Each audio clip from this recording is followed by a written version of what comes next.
సంక్రాంతి అంతా గోదావరి అల్లుళ్ళని చూపించారండి. సూపర్, భలే చూపించారు అసలు నిజంగా.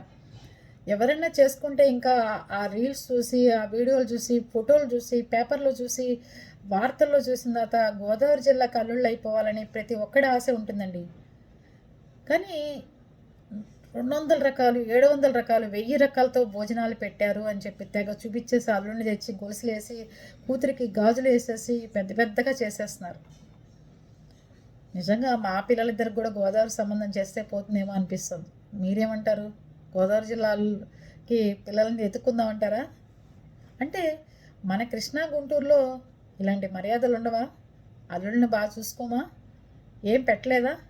స్పందించండి. అల్లుళ్ళు గుంటూరు కృష్ణా జిల్లాల్లో ఉంటే అత్తగారులు వాళ్ళు ఏం పెట్టట్లేదా? మరి అందరూ బాగానే ఉంటున్నారు, కానీ గోదావరి జిల్లాలో అల్లుళ్ళు ఎలాగైనా తేడా. చక్కగా రాచ మర్యాదలు జరుగుతున్నాయి. నేను వెతుక్కుని గోదావరి జిల్లా అమ్మాయిని చేసుకోవాలనుకుంటున్నామన్నారు. నాకు గనక ఇద్దరు కూతుర్లు అయితే గనక అల్లుళ్ళు క్యూ కట్టేసేవాళ్ళండి. అంత మర్యాదలు, ఊరంతా స్వీట్లు పెట్టేదాన్ని అయితే నేనైతే. అందరూ 750 రకాలే పెట్టారు, 1000 రకాలే పెట్టారు.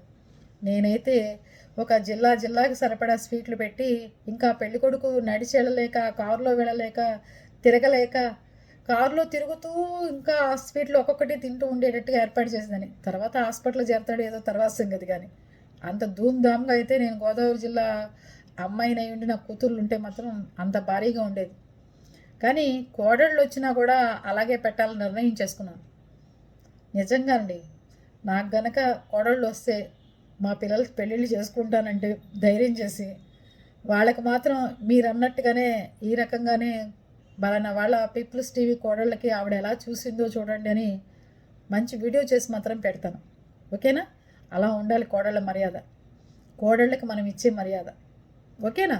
అందరూ అల్లుళ్ళకే కదా, నేనైతే కోడళ్ళకి చేసి చూపిస్తాను. మరి పోటీ పడండి, మీ ఇష్టం.